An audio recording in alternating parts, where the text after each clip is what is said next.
Quando eu emprego o termo direito, qual imagem ou informação vem primeiro à sua mente? Talvez você tenha pensado em advogado, juiz, lei, justiça, entre tantas outras associações que podem ser feitas. Posso garantir que todas estão corretas. É que o termo direito admite múltipla acepção. Ou melhor, o termo direito revela pelo menos 5 realidades fundamentais. A primeira é de que o direito é um fato social, ele surge a partir dos relacionamentos sociais, que à medida que ganham corpo e frequência, requerem uma regulação pelo poder legislativo ou uma solução se apresentados ao judiciário.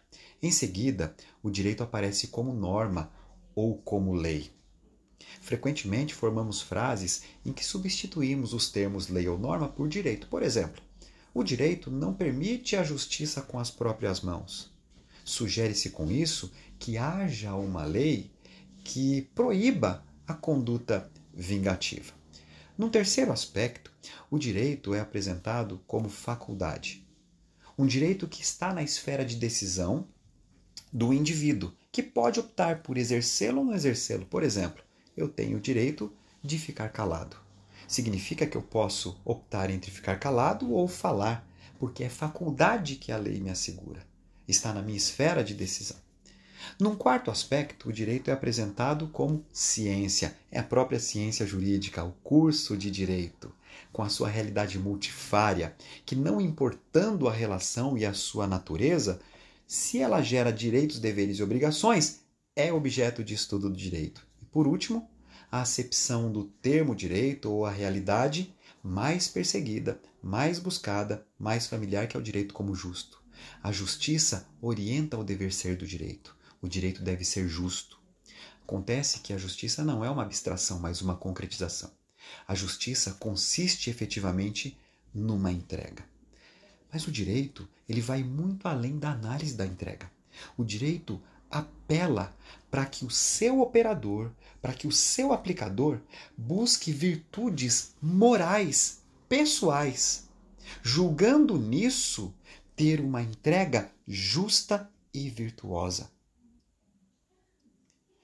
O direito romano, que inspirou o nosso direito, apresentava como núcleo de todo o seu ordenamento o viver honestamente. Portanto, o direito, desde o início, ele foca no aspecto subjetivo para que o indivíduo que o aplica ou que o opera seja uma pessoa virtuosa moralmente, de acordo com a sua consciência, para que a sua entrega seja virtuosa na mesma medida, para que seja justa na mesma medida. Essas 5 realidades fundamentais do direito não foram criadas, foram constatadas a partir do exercício de qualquer atividade jurídica. Então, toda atividade jurídica legítima enaltece essas 5 realidades fundamentais. A curiosidade é que uma das atividades associadas ao ministério de Jesus é a de advogado, tradução do termo grego paráclitos ou paracletos, que aparece em 1 João 2,1, quando somos confortados ao saber que temos um advogado justo, um paracletos, perante o Pai a exercer a nossa defesa. E muito embora esse texto se refira a um ministério de Jesus em atividade neste exato momento, é certo que Jesus, em seu ministério aqui na Terra, exerceu para nos dar a conhecer tudo o que ele faria depois de sua ascensão ao céu. Quer-se dizer com isso que, se Jesus hoje exerce um ministério jurídico como Paracletos, ele também o fez aqui na Terra, a fim de que tivéssemos uma noção da abrangência dessa advocacia e também da sua qualidade. E tem mais, se o ministério jurídico de Jesus foi genuíno, as 5 realidades fundamentais que acabamos de aprender devem ser percebidas na sua atuação aqui na Terra. E aí eu dou spoiler. Surpreendentemente, e para nossa segurança jurídica, a outorga do título de advogado a Jesus não é uma mera metáfora. Ele fez e faz jus a esse título. E entre tantas defesas jurídicas, desde acusações com base em ocorrências reais, até em flagrantes armados, situações forjadas pelos seus inimigos para exporem-no e também desmoralizarem o seu ministério, nós escolhemos uma emblemática para aferir a presença dessa realidade. E foi aquela que ele fez em favor de uma mulher que foi flagrada em adultério. Este era o fato social, uma mulher flagrada em adultério. A intenção dos acusadores era de desmoralizar Jesus. Se Jesus condenasse sumariamente a ré, perderia sua autoridade para acusar o corrupto sistema farisaico. Por outro lado, se a absolvesse, violaria a lei de Moisés e o direito romano.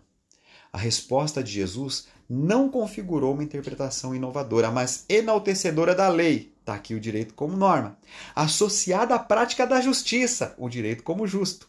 Numa verdadeira aula de hermenêutica jurídica, que é o direito como ciência, Jesus orientou pela interpretação sistemática, ou seja, para se observar o ordenamento jurídico como um todo e não se realizar recortes convenientes.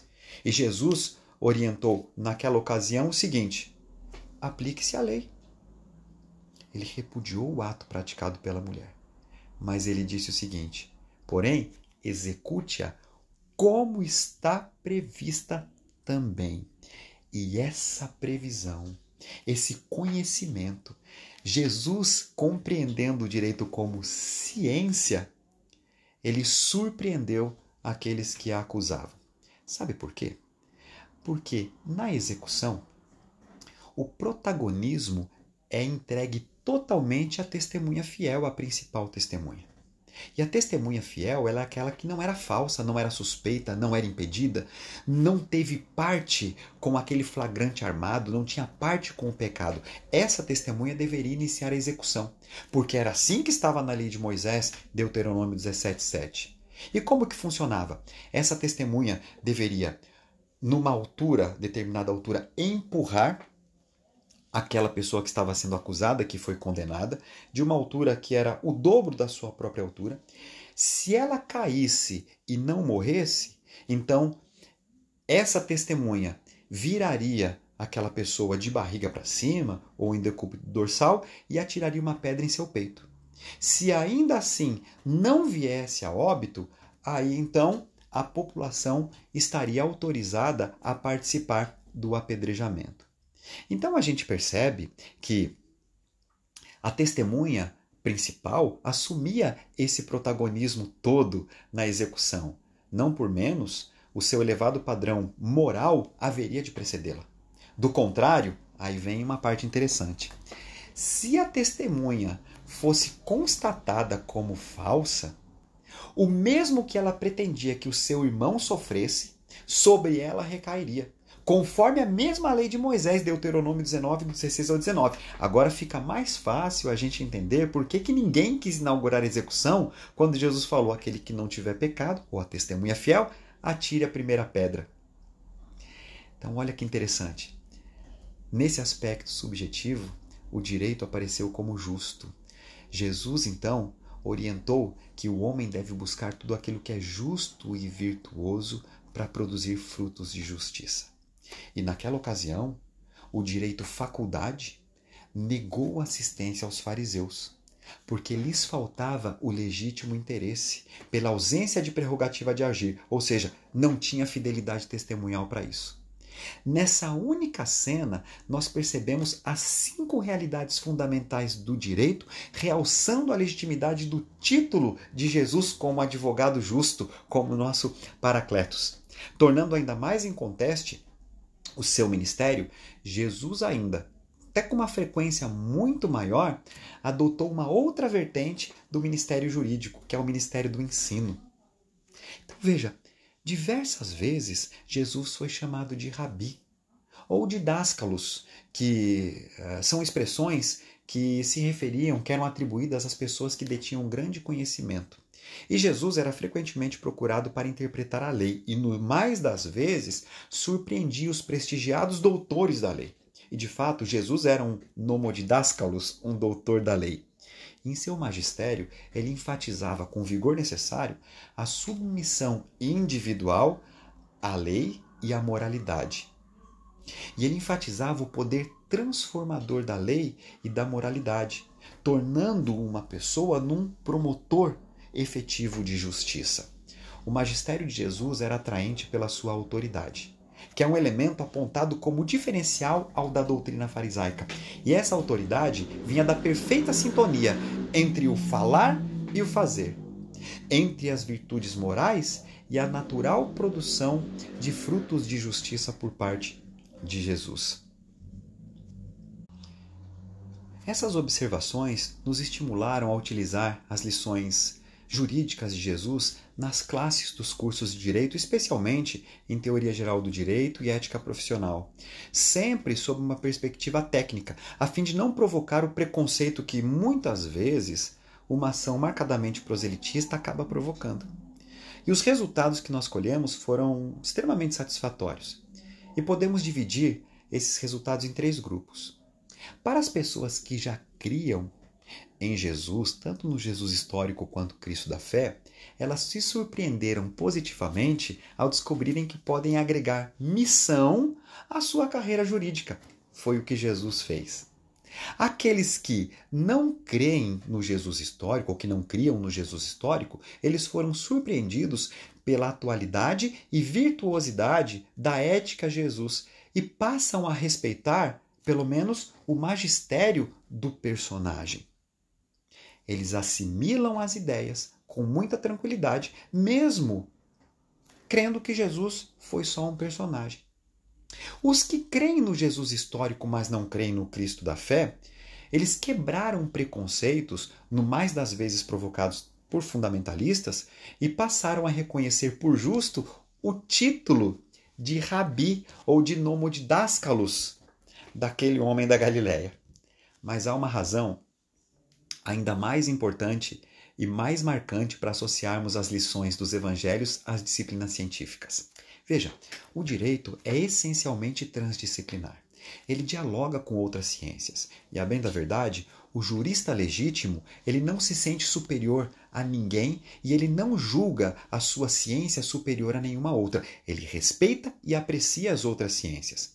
E com base nessa transdisciplinariedade, nós fomos até a psicanálise e conhecemos a psicanalista Françoise Dolto, que observou e relatou o potencial transformador das histórias bíblicas no tratamento dos seus pacientes. E em sua obra, O Evangelho à Luz da Psicanálise, escreveu o seguinte: os evangelhos têm um poder mais surpreendente que os contos de fadas.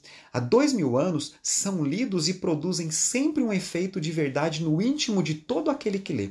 Sejam eles históricos ou não, esses textos são uma torrente fantástica de sublimação dos impulsos, escritos com tal poder de penetração que não podem ser negligenciados. Eles merecem que, formados pela psicanálise, pesquisemos essa dinâmica cuja chave deixam subentender.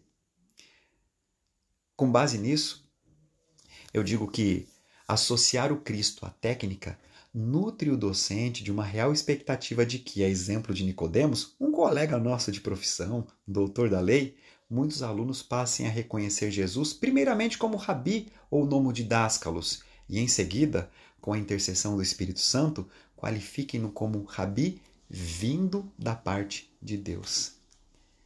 Que essa atuação, essa associação das histórias dos evangelhos com a ciência ajude a preparar um terreno fértil. Essa é a nossa recompensa e também a nossa esperança.